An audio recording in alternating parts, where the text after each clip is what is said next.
Hello learners, today we are going to talk about this 19 pandas function which are helpful in 90% of your data science tasks. Now देखिए यहाँ पे सभी का name यहाँ पे mention किया हुआ है, लेकिन इसको हम एक डेटा सेट में अप्लाई करने के साथ समझेंगे। अब जो डेटा सेट है वो ये चुना गया, इसका जो लिंक है आपको डिस्क्रिप्शन में मिल जाएगा। आप यहाँ पे डाउनलोड पे क्लिक करके आप इसको डाउनलोड कर सकते हैं। अब देखिए इसके बाद का जो प्रोसीजर है ये काफी आसान है, ठीक है। इनको वन बाय वन इस डेटा सेट में अप्लाई करेंगे। देखिए ये जो आपकी फाइल है, अगर ये उसी फोल्डर में है जहाँ पे डेटा सेट है, तब तो आप यहाँ से सीधे कॉपी पैक कर सकते हैं फाइल का। वरना जहाँ पे भी देखिए आपने डाउनलोड किया है, जैसे मैंने डेटा सेट के यहाँ अंदर पे डाउनलोड किया हुआ है, आप इस पे सिंपली लेफ्ट क्लिक करेंगे और उसके बाद कॉपी एज पैथ पे क्लिक कर देंगे, ठीक है। अब उसके बाद देखिए क्या करना है, ये हम एक एक करके सारे अप्लाई करेंगे इस डेटा सेट में। तो सबसे पहले हमें पैंडास को इम्पोर्ट करना पड़ेगा, तो हम पैंडास एज पीडी इसको हम इम्पोर्ट कर लेते हैं। ठीक है, ये इम्पोर्ट हो गया क्योंकि पैंडास में ये सारे ऑपरेशन फंक्शन परफॉर्म होंगे। अब उसके बाद जो सबसे पहला सबसे इंपॉर्टेंट होता है कि डेटा को हमें रीड कैसे करना है। देखो, अब डेटा जो है वो सीएसवी फॉर्मेट में है, तो इसके लिए पैंडास के अंदर एक फंक्शन होता है। आपने देखिए पैंडास को एज ए पीडी इम्पोर्ट किया, तो आप पीडी का यहाँ पे यूज करोगे, तो आप लिखोगे पीडी डॉट रीड सीएसवी और इसके अंदर आप वो फाइल का जो पैथ आपने कॉपी किया है उसको आप पेस्ट कर दोगे। तो यहाँ पे देखिए बस एक चीज करना है, ये जो सिंगल स्लैश है, बैक स्लैश है, इसको आपको ये डबल करना होगा। ये इसलिए होता है क्योंकि यहाँ पे अगर देखो, अगर आप जैसे आपको यहाँ पे रन करके दिखाते हैं, इसको हटा दिया, इसको एक वेरिएबल में डीएफ में ले लेते हैं स्टोर करने के लिए, ताकि बार बार ये नेम ना दिखाना पड़े। अब देखिए इसको करोगे तो यहाँ पे देखिए एक एरर आता है। ये एरर क्या होता है, ये जो बैक स्लैश होता है ये कन्फ्लिक्ट हो जाता है, क्योंकि आपने देखा होगा backslash n backslash t, आप सी पे भी जो प्रोग्राम बनाते होगे तो वो एक्चुअल में सिंटैक्स का पार्ट होता है, तो यहाँ पे कंफ्यूज हो जाता है। तो उसको रिजॉल्व करने के लिए यहाँ पे डबल बैक स्लैश का यूज करना होगा यहाँ पे, और उसके बाद अगर आप इसको रन करोगे तो देखो रन हो जाएगा। अब हम डीएफ में हमारे डेटा सेट आ गया, लोड हो गया। अब हम डीएफ वेरिएबल को देखते हैं। ये देखिए ये डेटा सेट है जिसमें बेसिकली 6 कॉलम है। पहला है year of birth, gender, ethnicity, child first name, count और रैंक। अब ये सेल्फ एक्सप्लेनेटरी है, नाम इनसे समझ में आता है डेटा सेट किस चीज के ऊपर होगा। ये डिफरेंट डिफरेंट एथनिसिटी के जो बच्चे हैं, ईयर ऑफ बर्थ है इनका 2011 से 16 का, उनके फर्स्ट नेम के ऊपर ये डेटा सेट है। उस पर हमारा इंटरेस्ट नहीं है, हमारा इंटरेस्ट है ये सारे पेंडास के फंक्शन है इनको अप्लाई करने का। तो पहला तो आपको देखिए जो इंपॉर्टेंट होता है वो यही होता है कि आप डेटा को किस तरह से रीड करोगे। तो पीडी डॉट रीड सीएसवी करके यहाँ पे जो फाइल का पाथ है उसको आप पेस्ट कर दो, और उसको आप किसी भी एक वेरिएबल डीएफ का जैसे यहाँ पे बनाया हुआ, आप यहाँ पे कुछ भी लिख सकते हो, DF1 DF2 कुछ भी। तो उस पे आप सिंपली आप ले लो सारी डेटा को लोड कर लो, उसके बाद आप इस पे जो भी ऑपरेशन लिखना है तो आप डीएफ पे अप्लाई कर सकते हो। अब सेकंड वाला समझते हैं। अब देखिए जो सेकंड होता है, जैसे कि ये डीएफ डॉट डिस्क्राइब का। अब देखिए ये करता क्या है, पहले इसको अप्लाई करते हैं, ठीक है। अब इसी डीएफ का ये डेटा सेट जिसमें हमने लोड किया था, इसमें हम ये डिस्क्राइब लगा रहे हैं, ठीक है। अब ये डिस्क्राइब क्या करता है, जो भी देखिए यहाँ पे न्यूमेरिकल कॉलम होते हैं, कौन है यहाँ पे, एक ईयर ऑफ बर्थ है। न्यूमेरिकल कॉलम कौन होता है, जिसमें नंबर्स होते हैं, ये नंबर है, ये नंबर है, ये नंबर, ये तीन ही है। तो ये देखिए तीनों यहाँ पे कॉलम आ गए। ये जितने भी कॉलम होते हैं न्यूमेरिकल वाले, इन पे एक स्टेटिस्टिक अप्लाई होता है, मतलब ये आपके डेटा का ओवरव्यू बताता है कि उसमें काउंट क्या है, मीन क्या है। मतलब एक बार में अपने पूरे डेटा सेट के जितने भी न्यूमेरिकल कॉलम है उन सब में ये सारी चीजें अप्लाई कर देता है ये डिस्क्राइब फंक्शन। उसका मिनिमम क्या है उस कॉलम का 25%, 50, 75, मैक्सिमम स्टैंडर्ड डेविएशन क्या है, तो सारा यहाँ पे एक समरी आ जाता है, तो आपको देखने में इजी होता है। जैसे ईयर ऑफ बर्थ का कॉलम में मिनिमम वैल्यू क्या है, मिनिमम है 2011, मैक्सिमम 2016। तो इससे आपको बहुत सारा हिंट मिलता है। समझिए यहाँ पे रैंक की जगह कोई कॉलम होता है सैलरी करके, तो अगर वहाँ पे मिनिमम आपको दिया होता है तो आप एक बार में बता सकते हो कि उस सैलरी कॉलम में मिनिमम सैलरी कितनी है, किसकी है, के लिए अलग अलग आपको फिर आगे उस हिसाब से डेटा का। ये तो खाली ओवरव्यू बताने के लिए। तो डीएफ डॉट डिस्क्राइब जो होता है हम स्टार्टिंग में इस्तेमाल करते हैं, ये काफी इंपॉर्टेंट होता है क्योंकि आपको समरी बताता है पूरी डेटा सेट की। अब देखिए वैसे तो ये सारे न्यूमेरिकल कॉलम पे लगता है, लेकिन अगर आपको इसे जो नॉन न्यूमेरिक कॉलम है, जैसे कि ये ऑब्जेक्ट टाइप स्ट्रिंग जिसे आप बोलते हो, अगर एथनिसिटी है यहाँ पे तो देखिए नंबर नहीं है, लेकिन अगर आपको इसको भी इंक्लूड करना है, अगर आपको कोई यूज है मान लीजिए, तो यहाँ पे एक आप पैरामीटर पास कर सकते हो, इंक्लूड इक्वल टू ऑल करके।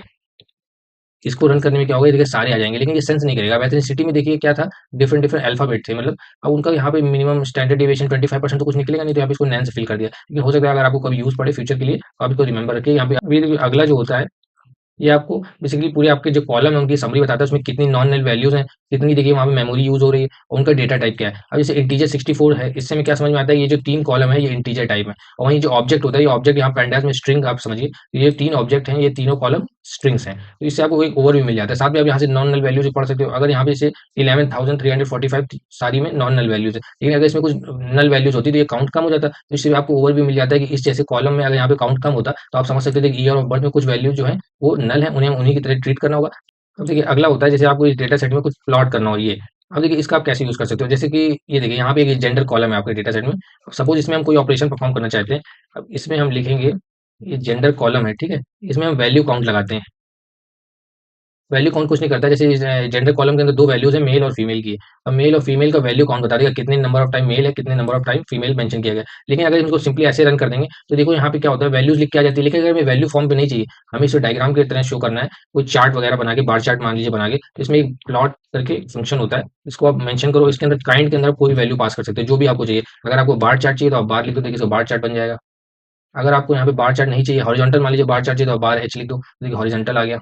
और ये यहाँ पे फीमेल 2 टाइम इसलिए आया है क्योंकि यहाँ पे कैपिटल लेटर और स्मॉल लेटर को अलग-अलग ट्रीट करता है। इसको हम चाहें तो सही कर सकते हैं। चलिए इसको सही कर देते हैं 2 मिनट में। इसके लिए सिंपल क्या करना होगा, देखें कॉलम, जेंडर कॉलम है ना, तो इस स्मॉल वाले को हम कैपिटल लेटर में कर देते हैं तो दोनों एक ही में इंक्लूड हो जाएँगे। तो हम इस जेंडर वाले कॉलम को अपर बना देते हैं, ठीक है।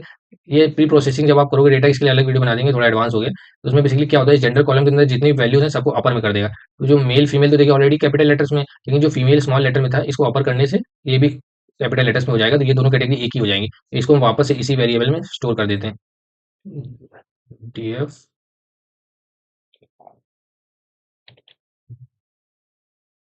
जेंडर के अंदर इसको स्टोर कर देते हैं, ठीक है। हाँ, अभी आप देखो यही दोबारा कोड आप रन करोगे।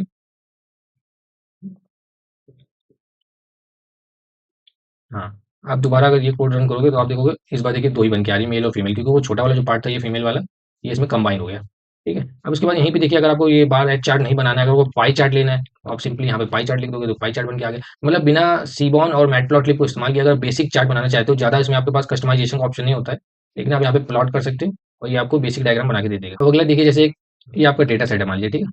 अब इसमें मान लीजिए आपको कोई एक रो एक्सेस करनी है, ये वाली पहली वाली या चौथी वाली, तो इसको आप कैसे एक्सेस कर सकते हो। अब सिंपली अब क्या करोगे, डीएफ डेटा में एक आई लॉग करके फंक्शन होता है। यहाँ पे जो आई जो होता है ये इंटीजर की होता है, समझिए। तो यानी आपको नंबर देना होता है, तो आई लॉग के अंदर आप बेसिकली जैसे आपको फर्स्ट रो एक्सेस करनी है तो आप 1 लिख के एंटर कर दोगे। ये देखिए जो फर्स्ट रो थी उसकी सारी वैल्यू आ जाएगी। ईयर ऑफ बर्थ में 2011 था, यहाँ पे आपको एक बार दिखा देते हैं। हाँ, इसको करते हैं। हाँ, ये था। अब इसको यहाँ पे नीचे की तरफ हम इसको पेस्ट करेंगे। अब ये देखिए पहली वैल्यू 2011 फीमेल वगैरह, ये देखिए यहीं पे है। फर्स्ट वाली 2011 female, Asian and Pacific insider, islander. ये देखिए सारी वैल्यू जो फर्स्ट रो की थी, ये सारी वैल्यू यहाँ पे कॉपी हो गई, आपके यहाँ पे आ जाएगी।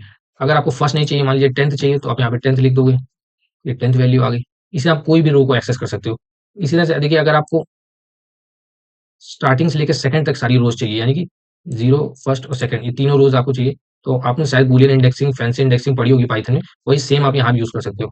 ये देखिए, अब ये जो लास्ट वाला पार्ट होता है ये एक्सक्लूडेड होता है। अगर हमने यहाँ पे सेकंड लिखा तो 0 और 1 यही दो एक्सेस होंगे, यानी लास्ट वाला तो एक्सक्लूड होता है, 0 वाली 1 वाली आ जाएगी, यही दोनों यहाँ पे मेंशन हो गए।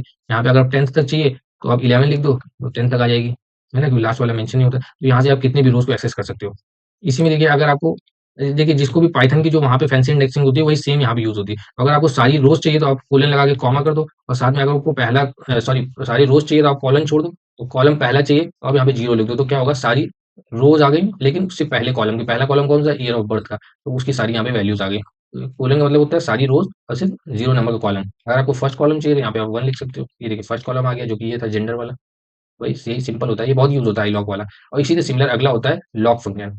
तो देखिए लॉक में क्या होता है, इसमें आपको नंबरिंग नहीं देनी होती। इसमें आई लॉक में जो आई होता है वो नंबर का होता है, लेकिन इसमें क्या होता है, आपको नेम देना होता है। मान लीजिए सेम ऑपरेशन आपको करना है, लेकिन आप लॉक से करना चाहते हो, तो आपको क्या करना पड़ेगा, सारी आपको रोज चाहिए, साथ में आप कॉलम ले रहे हो। कॉलम कौन सा चाहिए आपको, फर्स्ट वाला जो कि जेंडर का था, तो आपको यहाँ पे मेंशन करना पड़ेगा जेंडर का कॉलम। आप एक्सेस दबा दो, देखो सेम आउटपुट आ गया, ये वाला यही वाला, लेकिन यहाँ पे आपको नंबरिंग देनी होती है फर्स्ट, यानी जो भी कॉलम का नंबर है, 0, फर्स्ट, सेकंड, और इसमें क्या होता है, आपको नेम देना होता है। ये जो नेम यहाँ मेंशन होता है कॉलम का, ये आप यहाँ पे मेंशन करते हो। अगर आपको यहाँ पे मल्टीपल कॉलम चाहिए तो आप यहाँ पे एक लिस्ट पास कर सकते हो।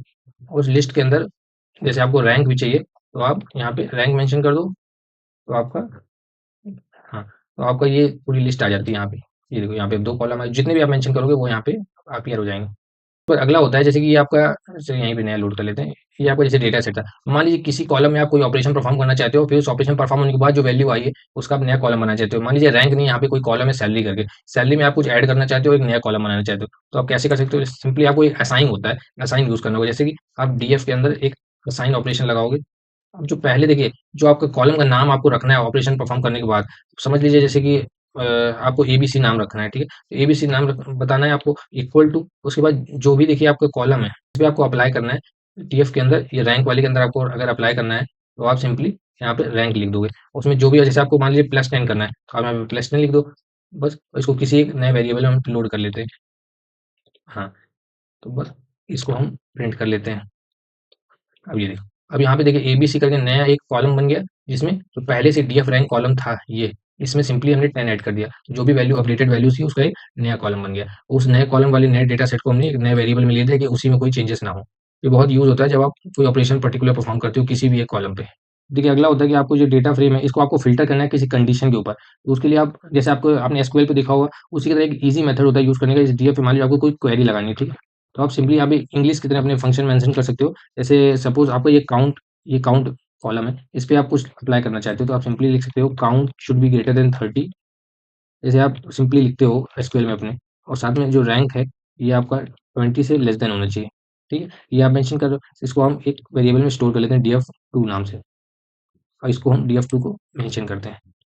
हाँ, अब देखो इसमें क्या होगा, ये सारी रोज़ आ गई जहाँ पे काउंट की वैल्यू 30 से अबव है और साथ में रैंक की वैल्यू 20 से लेस देन है। ये देखिए 19 तक ही आई है, बाकी सब 20 के ऊपर वाली सारी फ़िल्टर हो गई। तो आप कोई भी बूलियन इंडेक्सिंग के थ्रू रोज़ को फ़िल्टर कर सकते हो, यहाँ पे कोई भी वैल्यू आप पास कर सकते हो। एंड की जगह आप और लिख सकते हो, ये सभी फंक्शन वर्क करेंगे। तो ये बहुत ईज़ी हो जाता है, आपको कोई भी रोज़ फ़िल्टर करनी हो कंडीशन के बेसिस पे, यहाँ पे सिंपली कंडीशन मेंशन कर सकते हो इस क्वेरी का फंक्शन यूज़ करते हुए। अब अगला है, जैसे इसी डेटा सेट में देखिए आपको क्या है, कोई कॉलम के बेसिस पे वैल्यूज़ को सॉर्ट करना है। तो आप क्या कर सकते हो, df डॉट सॉर्ट वैल्यूज़ लगा दो। जिस भी कॉलम पे आपको लिखना है उसको आप बाय के अंदर मेंशन कर सकते हो। सपोज़ करिए हमको रैंक के बेसिस पे नहीं, काउंट के बेसिस पे करना है, तो आप यहाँ पे काउंट मेंशन कर दो। इसको भी आप किसी वेरिएबल में स्टोर कर लेते हैं, इसको प्रिंट कराते हैं। अब इसमें देखिए क्या हुआ कि जो काउंट वेरिएबल था आपका, ये देखिए शॉर्ट हो गया। 10 से लेके पूरा भी असेंडिंग ऑर्डर में पूरा आपका सॉर्ट हो गया, और फिर डेटा उसी फ्रेम उसी के अकॉर्डिंग आपको यहाँ पे प्रिंट हो गया। अब आप चाहो तो इसको असेंडिंग की जगह आप डिसेंडिंग में भी करा सकते हो। उसके लिए आपको सिंपली यहाँ पे बस एक पैरामीटर और पास करना होगा। ये जो असेंडिंग होता है ये डिफ़ॉल्ट ट्रू होता है, इसको आपको फ़ॉल्स करना होगा खाली। यहाँ पे स्पेलिंग मिस्टेक हो गई, CEN होगा, ठीक। अब यहाँ पे देखिए उल्टा हो गया, क्योंकि असेंडिंग फ़ॉल्स हो गया, यानी कि अब डिसेंडिंग में हो गया। काउंट देखिए डिसेंडिंग के हिसाब से पूरा डेटा फ्रेम सॉर्ट हो गया। तो ये सॉर्टिंग वाली बेसिक आपको बहुत यूज़ होगा। अब अगला होता है देखिए सैंपल। आपको इस डेटा सेट में मान लीजिए कोई रैंडम रोज़ चाहिए, तो लेकिन आपको रैंडम चाहिए तो आप क्या लिख सकते हो यहाँ पे, df डॉट सैंपल कर सकते हो। कितनी चाहिए, n इक्वल टू n की वैल्यू लिख सकते हो। मान लीजिए आपको 2 चाहिए, आप 2 लिख सकते हो। इसको हम अब किसी एक वेरिएबल में df4 करके स्टोर कर लेते हैं, फिर इसको प्रिंट कराते हैं। हाँ, तो देखिए रैंडम यहाँ पे 2 रोज़ इसने उठाई। हर बार आप इसको रन करोगे, यहाँ पे देखिए नई वैल्यूज़ आएँगी। ये देखिए हर बार आपकी नई वैल्यूज़ आने वाली है, क्योंकि ये रैंडम 2 रोज़ को पिक कर रहा है। लेकिन आप चाहते हो कि रिप्रोड्यूसिबिलिटी लाना चाहते हो, यानी कि बार-बार वही रोज़ आएँ, 2 रो रैंडम तो आएँ और वही आएँ। अगर आप चाहो तो आप यहाँ पे एक वेरिएबल होता है रैंडम स्टेट करके, इसको आप मेंशन कर सकते हो। इसमें देखिए जो भी वैल्यू आप मेंशन करोगे, जैसे 1 कर सकते हो, 2 कर सकते हो, कुछ भी कर सकते हो। अगर आप वही वैल्यू बार-बार रिपीट करोगे तो वही रोज़ यहाँ पे रिपीट होने वाली है। तो ये आपको एक पॉइंट याद रखना है कि ऐसा भी एक करके पैरामीटर होता है। अब अगला होता है देखिए, जैसे डेटा सेट में आपको देखना होगा कि कितनी वैल्यूज़ नल है, तो आप सिंपली लिख सकते हो इस नल करके एक होता है। इसको रन करने से आपको देखिए जहाँ पर भी नल वैल्यू होगी ट्रू आ जाएगा। जहाँ तक देखिए वैल्यू चूँकि नल नहीं है, नॉन नल है, इसलिए फॉल्स आया हुआ है। और आपको काउंट देखना है तो आप सिंपली यहाँ पे एक ट्रिक होती है, आप सिंपल सम कर लो उसका। चूँकि देखिए फॉल्स की वैल्यू 0 होती है आपको पता है, और ट्रू जो होता है वो 1 होता है। तो यहाँ पे जितने भी ट्रू वैल्यू होंगी वो ऐड हो जाएँगी, तो सम करोगे आप तो यहाँ पे मिल जाएगा। देखिए किसी भी कॉलम में कोई भी वैल्यू नल नहीं है, इसलिए सबका काउंट 0 आ गया। किसी में भी नल होती है उसका यहाँ पे काउंट 1 आया, तो आप समझ जाओगे कि इस कॉलम में नल वैल्यूज़ हैं, उस हिसाब से आप उसको आगे चल के डील कर सकते हो। फिर डेटा का प्री प्रोसेसिंग बहुत ज़रूरी होता है मॉडल बनाने से पहले। सपोज़ यहाँ पे मान लीजिए नल वैल्यू होती, तो आप कैसे फिल कर सकते थे? अब देखिए उसके लिए एक मेथड आता है, फंक्शन आता है fill NA करके। अब इसके अंदर जो भी आप वैल्यू लिखोगे, 0 हो गई, 1 हो गई, 2 हो गई, आप जो भी वैल्यू लिखोगे उससे सारी जो कि मिसिंग वैल्यूज़ होती हैं वो फिल हो जाती है। लेकिन देखिए अभी तो कोई नहीं है, लेकिन अगर इस डेटा सेट में कोई भी मिसिंग वैल्यू होती, वो सारी इस 2 वैल्यू से फिल हो जाती। तो आपको ये fill NA बहुत याद रखना होगा, ये fill NA सारी नल वैल्यूज़ भरने के लिए आपको काम आएगा। लेकिन अगर आप चाहते हो डेटा सेट में बहुत कम नल वैल्यूज़ हैं, उनको रखना ही नहीं चाहते हो, तो फिर आप सिंपली उनको ड्रॉप भी कर सकते हो। तो उसके लिए ड्रॉप NA।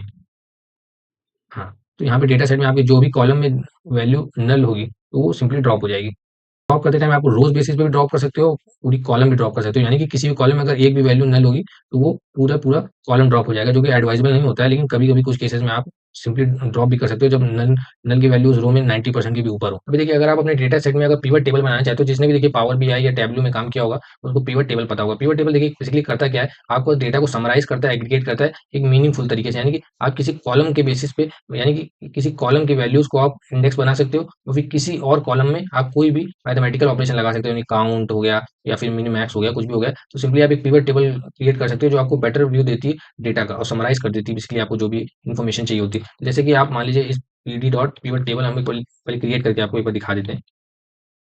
Pivot table. अब यहाँ पे देखिए कुछ पैरामीटर, सबसे पहले आपको किस डेटा फ्रेम में अप्लाई करना है। तो हमारा ये जो डेटा फ्रेम चल रहा है ये डीएफ में अवेलेबल है, उसको मेंशन कर दो। उसके बाद पूछता है आपको इंडेक्स किस वैल्यू कॉलम को बनाना है। मान लीजिए एथनिसिटी ये जो है, इसको हम इंडेक्स बना लेते हैं, तो आपको इसको मेंशन करना पड़ेगा।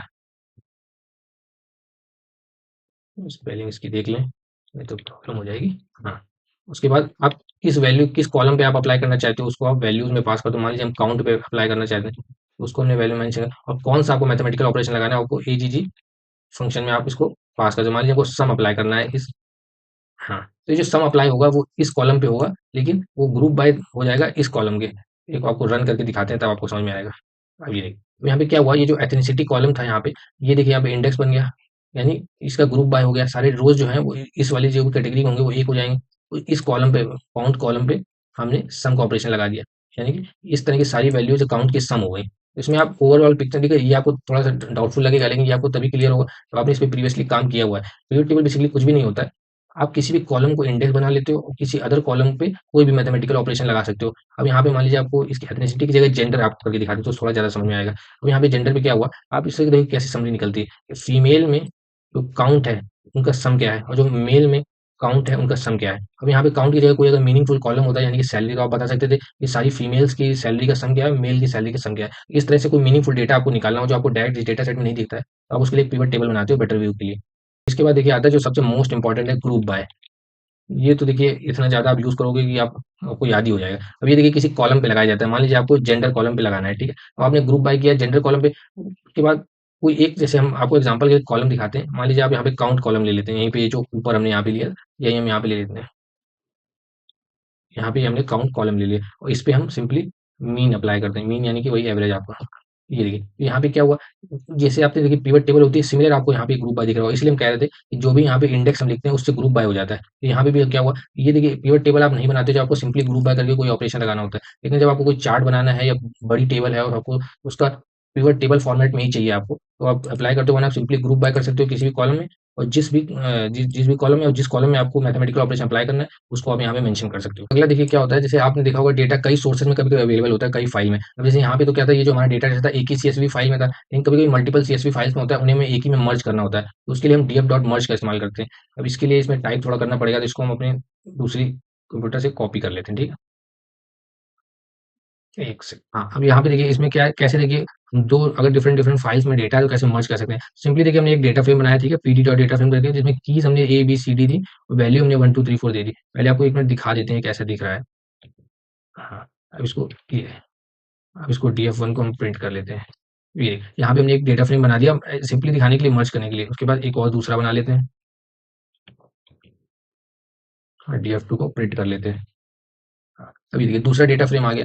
अभी इन दोनों डेटा फ्रेम मान लीजिए आपकी फाइल है, इनको आपको मर्ज करना है, तो आप कैसे मर्ज कर सकते हो। अब इसके लिए सिंपली देखो करना क्या होता है, आपको df1 यानी इन दोनों में से किसी एक डेटा फ्रेम को आप पहले ले लो, जिसको आप फर्स्ट राइट लेफ्ट साइड में रखना चाहते हो। हमने यहाँ पे df1 ले लिया, तो यहाँ पे आपको df1 का लिखना है डॉट मर्ज, और ब्रैकेट के अंदर जो दूसरा डेटा फ्रेम है ये है, जैसे कि df2 है, हम df2 लिख देंगे। उसके बाद आपको बताना होता है आपको किस कॉलम के बेसिस पे करना है। आपको ऑन के अंदर कॉलम का नेम बताना होता है। जैसे दोनों में देखिए कॉमन क्या है, की वैल्यू, तो आपको यहाँ पे की मेंशन कर देना है। अगर कोई कॉलम कॉमन नहीं है तो आपको यहाँ पे लिखना होगा लेफ्ट ऑन, और एक और एक्स्ट्रा वेरिएबल पास करना होगा राइट ऑन करके। इसमें आपको बताना होगा जो कॉलम, अगर डिफरेंट डिफरेंट नेम है, यहाँ पे देखिए पहले में जैसे नाम अगर की होता और दूसरे राइट वाली टेबल में उसका नाम की टू होता, तो आप इस तरह मेंशन कर देते, वो दोनों को कॉमन कर लेता, मैच करा लेता, और फिर df1 और df2 को मैच कर देता। तो सिंपली अभी तो हम इसको पहले जैसा कर लेते हैं, क्योंकि यहाँ पे तो देखिए सेम है। हाँ, तो अगर हम इसको देखिए मर्ज करेंगे तो देखिए क्या होता है, ये देखिए ये जो पहला वाला और दूसरा वाला दोनों मर्ज हो जाएंगे, और ये देखिए ये सारी वैल्यूज यहाँ पे आ गई। जो कॉमन था वो एक बार आया, और जो दोनों में एक्स्ट्रा एक एक कॉलम थे वो दोनों यहाँ पे देखिए मेंशन हो गए। तो इस तरह से हम कोई भी दो अगर फाइल सीएसवी में या एक्सेल में फॉर्मेट में आपके पास हो तो मर्ज कर सकते हो एक ही में, और फिर उसका ये डेटा फ्रेम ऑटोमेटिक बन जाता है। अगला होता है जैसे देखिए आपको किसी भी डेटा फ्रेम में किसी भी कॉलम का नेम बदलना हो, जैसे इसी में देखिए अभी जो हमने ये जो नया डेटा फ्रेम बनाया है मर्ज डीएफ, इसको जरा एक बार देखते हैं। हाँ, अब इसमें देखिए कॉलम का name value X value Y करके आ रहा है, मान लो हमें इसे चेंज करना है तो हम कैसे कर सकते हैं, इसे सिंपली एक रीनेम फंक्शन आता है, तो हम यहाँ पे लिख सकते हैं रीनेम। तो यहाँ पे आपको बताना होता है आपको जिन कॉलम का नाम बदलना है, तो सिंपली एक कॉलम्स करके एक एट्रीब्यूट होता है, इसके अंदर आपको एक कर्ली ब्रेसेस के अंदर आपको जो पुराना नाम और नया नाम दोनों कोलन करके पास होना होता है। जैसे ये पुराना नाम, इसको वैल्यू एक्स है, तो इसको हम कॉपी कर लेंगे और इसको कोलन लगा के जो आपको नया नाम रखना है, यहाँ पे मान लीजिए नया नया नाम रखना चाहते हैं ए बी सी डी, तो ये आपको सिंपली देना होता है, और इसके बाद ये जो उसका नेम है वो चेंज हो जाएगा। अम, हाँ हाँ, ये इसमें इनके अंदर, हाँ, अब ये अब ये देखिए ये जो वैल्यू एक्स की नेम था ये नेम हो गया ए बी सी डी में। बेसिकली आपको इसके अंदर कोटेशन के अंदर पास करना होता है, डायरेक्टली नहीं लिखना होता। तो बेसिकली आप किसी भी कॉलम का नेम बदल सकते हो, उसको सिंपली पुराना नाम और जो नया नाम है वो, अगर आपको एक और इसे चेंज करना है किसी कॉलम को, तो आप यहीं पे कॉमा लगा के दूसरा भी पास कर सकते हो। समझ लीजिए इसका भी जैसे मान लीजिए हम चेंज करना चाहते हैं, तो इसका सिंपली कोलन लिखेंगे, उसके बाद जो भी नेम जैसे मान लीजिए एक्स वाई जेड हमको करना है, तो ये देखिए फिर इसका नेम चेंज हो गया। बेसिकली आपको कोलन लगा के उसका नया नाम, पुराना नाम, ओल्ड नेम, न्यू नेम बताना होता है। है जो आप सब लास्ट में यूज़ कर सकते हो। कोई भी डेटा फ्रेम हो, अब उसको आपको वापस सेव करना है सारे ऑपरेशन परफॉर्म करने के बाद कोई भी डेटा सेट में। मान लीजिए इस डेटा सेट में हमने काफ़ी सारे चेंजेस किए, उसके बाद हमको सेव करना है डीएफ डॉट टू सीएसवी करना होता है। जब आपको रीड करना होता है स्टार्टिंग में आप लिखते हो रीड सीएसवी, इसमें आप करते हो टू सीएसवी, और जो फाइल का आप नाम रखना चाहते हो, मान लो आप रखना चाहते हो डेटा वन डॉट सीएसवी नाम से आप स्टोर करना चाहते हो, तो आप सिंपली ये कर दोगे, इसके बाद आपकी फाइल स्टोर हो जाती है। ये आपकी फाइल स्टोर हो जाएगी आपके कंप्यूटर में। बस इतना ही देखिए करना होता है। ये जो 19 अभी आपको फंक्शन बताया गया, ये सारे इंपॉर्टेंट होते हैं, और ये बेसिकली 80% आपका जो काम होता है इसी के आसपास होता है। जो एक्स्ट्रा प्री प्रोसेसिंग के लिए इस्तेमाल होते हैं उसके लिए एक डिफरेंट वीडियो बना देंगे, लेकिन मेजोरिटी में आप देखोगे ये सारे आप रिपीट में यूज़ कर रहे होगे। और हाँ, ये जो एंड में जो फाइल स्टोर की है, ये देखिए यहाँ पे स्टोर हो गई डेटा वन नाम से। ये देखिए जो भी चेंजेस किए होंगे वो यहाँ पे स्टोर हो गए। चलिए, थैंक यू।